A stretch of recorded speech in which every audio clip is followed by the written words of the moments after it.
so ayan, welcome back to my channel. So maraming salamat po at hanggang ngayon ay nandito ka, nakasubaybay sa ating mga collective.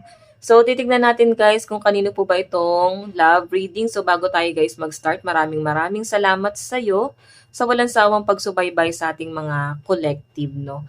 And kung ikaw ay naligaw, no, kung bago ka pa lang sa ating channel, ay mag-subscribe ka na rin sa ating YouTube channel. Okay, so sa mga nagtatanong naman pala guys, commercial muna tayo, no? Sa mga nagtatanong kung paano po magpa-private reading ay iiwan ko na lang po yung link sa atin pong description box. So meron tayo guys, dalawang card. Kung ikaw ay matagal na sa ating channel, alam mo kung ano to. Okay, so tignan natin guys, ito yung energy ng person mo. So isa-shuffle natin to, no? Ano ba ang nararamdaman sa'yo ng person mo? Ano ba ang nararamdaman sa'yo ng person mo?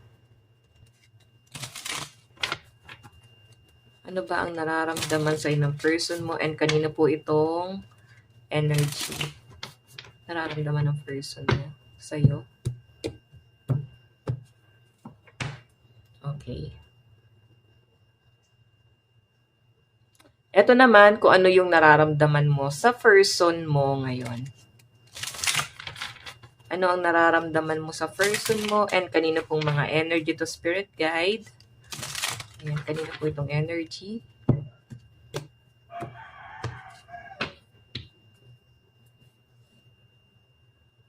Okay, so hayan. Meron tayong card. Tignan natin guys. Ano ang nararamdaman sa'yo ng person mo? So, syempre, mauna lagi si si person. Nararamdaman sa'yo ng person mo? Oh my God, Eight of Pentacles. Nakikita niya na masyado kang focus and busy sa iyong kaperahan. Sa Eight of Pentacles mo, no? Ang nararamdaman niya sa'yo, masyado kang goal-oriented, family-oriented, napakasipag na tao, and alam niyo yun guys, mataas ang posisyon. So, I think yung person mo tinitingala ka niya eh. Kasi, hindi mo siya kailangan eh. May Eight of Pentacles ka eh. Diba?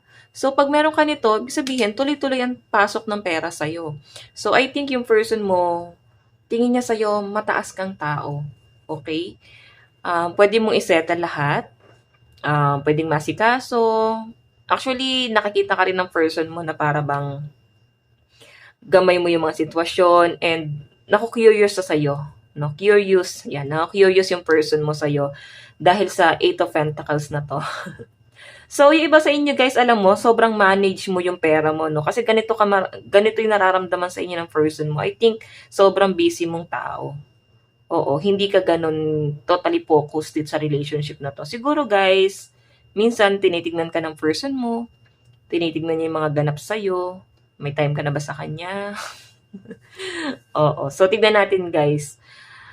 Ito kasi nararamdaman sa inyo ng person mo eh, feeling niya, mas focus ka sa pentacles mo eh, sa mga goal mo. So, ano ang tingin niya sa'yo ngayon?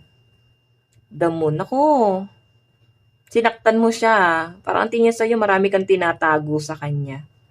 Tingin niya sa'yo, may mga bagay ka ditong hindi sinasabi sa may mga bagay sa'yo na hindi mo masyadong ino-open sa kanya. And I think masyado kang private, no? Para kang isang palaisipan dito sa person na to. Wala siya masyadong alam sa inyo. Siguro guys, masyado kang limitadong tao, no? Yun nga, pribadong tao. Ayaw mo na masyadong broad. Ayan. Ayaw mo na masyadong binobroadcast yung mga bagay na meron ka. Hindi ka pala post sa social media. Limitado ka nga lang dito. So, the moon, ganyan katignan ng person mo, no? Maraming tinatago, mahirap basahin. Baka nakalock din yung profile mo sa Facebook. Mahirap kang i-stalk. So, tignan natin guys, ano naman po yung kanyang action sa inyong dalawa. Morning. Okay, so ito kasi guys yung morning, para kang tinitingala ng person mo, para kang araw. Lalagablab, napaka-fiery. Siguro magkaibang mundo kayo. What I mean, magkaibang lugar. Siguro LDR, nasa malayo. Hot and cold. No? Kung ano yung gusto niyang gawing action dito guys, hot and cold eh. Maaring mix emotion or mixed signal yung pinapakita sa inyo ng person mo, and I think naguguluhan ka dun sa mixed signal niya na yan, no? Kasi parang pabago-bago eh. Para siyang weather, oh. May tag-araw, tag-ulan, tag-sibol, taglagas. Isa lang ba yung tag-sibol at taglagas? Mga ganyan, or tuwing snow. Kasi may snow. Pabago-bago guys, no? Okay? Yung action niya sa inyo guys, pabago-bago eh. Ikaw maguguluhan ka sa kanya eh. Siguro meron siyang tinitignan sa inyo guys na alam niya na hindi kanya kayang tapatan. Yun din guys yung nagpapalimita sa kanya kung ba't hindi niya rin ginagawa na um, makisabay sa agos ng buhay mo. Feeling niya guys, isa kang someone na tinitingala eh. Mataas ang posisyon mo. So, tignan naman natin guys, ano yung kanyang outcome. Oh my God. Kung wala siyang gagawin dito guys, magkakaroon siya ng disappointment, regret, bakit niya sinayang, manghihinayang siya rito guys. No? Ayan, no? 5 of Cups. Manghihinayang siya dito sa connection na to. Manghihinayang siya sa inyo. So, kung matatagalan, no? Pero nakita ko naman guys, mukhang hindi natatagalan eh. Iba sa inyo guys, baka nga karelasyon mo to. May mga regret lang siya guys, no? May mga bagay na pinanghihinayangan, na maaaring ikaw ay nagkaroon na ng trust issue, na para bang mga bagay na hindi niya na guys kaya pang ibalik sa dati, hindi niya na guys kaya pang itama. Kasi nga ito na yung nakita mo, ito na yung nalaman mo. Okay? So guys, aside ng person mo, malakas ang energy ng Capricorn, Taurus, and Virgo. And meron tayong Cups, Cancer, Pisces, and Scorpio. So, tignan natin guys yung bottom of the deck. The Knight naman. Oo. I think may mga fire sign din dito. Ayan no, Aries, Leo, and Sagittarius. So, yung iba sa inyo, I think, ito kasi guys, yung bottom of the deck niya, parang overall energy niya, no? May hot and cold na nangyayari. Siguro hindi stable yung connection yung dalawa. Parang bago pa lang or bago pa lang nagkahiwalay or bago pa lang kayo. Oo. Nangangapa pa eh, parang inaaral pa. Sabi nga nila, sa una lang masaya, pagkatagalan, doon mo na makikita yung totoong ugali. Ganon. So, tignan natin guys, sa side mo, no, ano ba ang nararamdaman mo sa person mo? 4 of Water. So, tingin mo sa kanya, tamad eh. Cancer, ayan no. Oo, ba Cancer tong person mo? Ang tingin mo sa kanya, tamad, walang direksyon, mabisyo, kaya siguro ikaw masipag dito. 'Di ba? I think inaasahan ka lang din ng person mo. Mas malaki yung naipupundar mo or mas malaki yung ambag mo dito sa inyong dalawa or maaring ikaw yung mas nag-e-effort. Kaya siguro guys, 4 of Water yan. I think wala siyang ginagawang action din dito sa connection yung dalawa or maaari, no? Tamad siya. Tamad siya dito sa connection yung dalawa. Mabagal, nakikita mo na parang walang patutunguhan, mga ganong sitwasyon guys. So parang nag-aantay ka lang sa wala dito, no? Yun yung nararamdaman mo sa kanya, parang wala kang mararating sa kanya. So may mga naguguluhan na rito na parang gusto na lang mag-focus nga sa pentacles nila kasi nakita ka na ng person mo ng ganyan. Tignan natin guys, ano naman ang tingin mo sa kanya? Temperance, parang lagi ka nag-a-adjust sa kanya, no? Ikaw yung lagi nagpapakumbaba, ikaw yung lagi nagbibigay, ikaw yung laging nag-give way sa inyong dalawa. Parang hirap ng ganitong sitwasyon mo kasi nga, ikaw yung lagi nagpapakumbaba eh. Ikaw yung lagi nagpapatawad, nag-e-effort. So, parang di mo deserve to kasi walang give and take. Okay? So, temperance, ganun mo siya, ganun yung ganito mo siya tignan. Okay? Para bang hindi siya gumawa ng pamamaraan, plano, wala siyang desisyon para sa connection yung dalawa, hindi siya masyadong straightforward kasi tingin mo sa kanya tamad eh, parang wala lang. So sa connection yung dalawa, nakita mo siya na parang wala lang, no? Tignan natin ano naman ang action mo rito.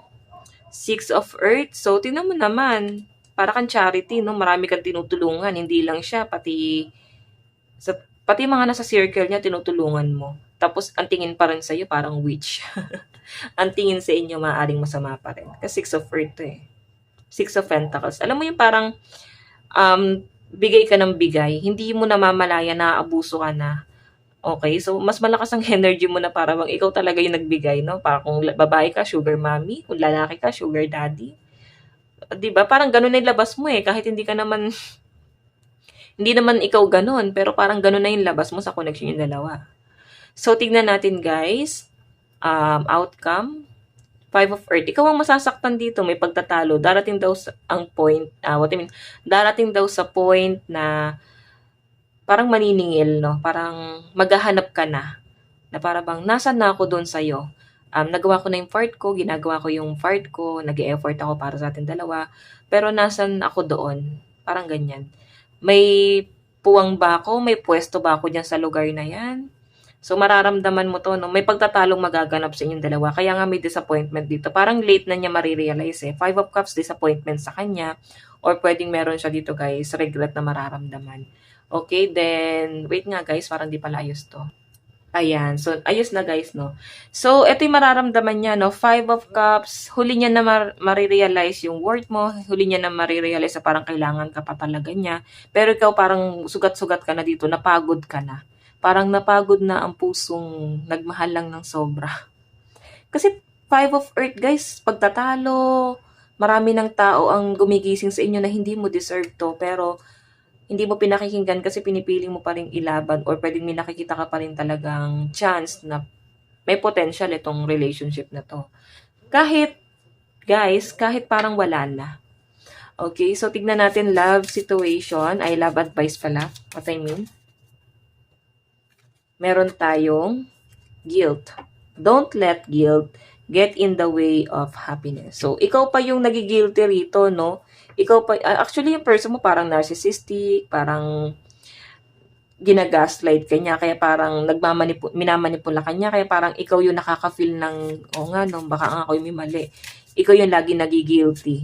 So, ikaw yung lagi nagpapakumbaba. Temptation, ako, may mga temptation sa paligid nyo, guys. Or baka temptation lang tong person na to. Okay, so tingnan natin guys, ano bang mensahe sa inyo ng person na to. So sa side mo guys, malakas ang energy ng mga fire sign, Aries, Leo, and Sagittarius, Cancer, Pisces, and Scorpio, Capricorn, Taurus, and Virgo. Tignan natin mensahe sa inyo ng person mo. Meron tayong, so guys, meron din palang fire sign, no? Aries, Leo, and Sagittarius. Air sign, Aquarius, Gemini, and Libra. Ayan, may Temperance. Okay, so meron tayong we will be together again. Naku, mukhang huli na. Nakikita mo na lahat ng mali niya. Okay, dati nabulag ka pero ngayon guys, puro pagkakamali na niya yung nakakita mo. So, Five of Cups. Nagkakaroon ng regret tong person mo. Okay, nakalimutan natin yung bottom of the deck mo. Ayan, Three of Fire. Mukhang, wow, napakaganda nito guys. So, Three of Fire. Mukhang meron daw pong magpapahalaga sa'yo. Merong isang tao na ibabalyo ka. Merong isang tao na, alam mo yon, ituturing kang prinsesa. Okay? Iba sa inyo guys, siguro malaking tao tong person na to. Or pwedeng ikaw to, no? Then makakahanap ka ng someone na mas malaki pa sa'yo, mas mataas pa sa'yo ang posisyon. Okay, mensahe sa'yo ng person mo. I will wait for a sign from you. So, actually, iba sa inyo mukhang di mo na tinatanggap, no? Last, I know I messed up everything. So, sabi ko sa inyo guys, nagkakaroon to ng regret eh. Kasi alam niya na nasa kanya yung pagkakamali. Siya yung sumira sa inyong dalawa. Siya yung parang gumawa ng kalat. Diba? Ayan. Just being near you is intoxicating. So, kung bakit nga, diba? Ba't hindi magiging, hindi ka kasi talaga toxic kasi nga, ikaw yung nag-provide. Kasi, pag malapit daw siya sa inyo guys, parang feeling niya, walang toxic. Ang gaan lang ng pakiramdam. So, hindi masyadong open, no? So, ayan guys. Kasi nga private ka eh. Hindi mo masyadong ino-open lahat dito sa person na to. Kaya feeling niya, hindi ka toxic na tao.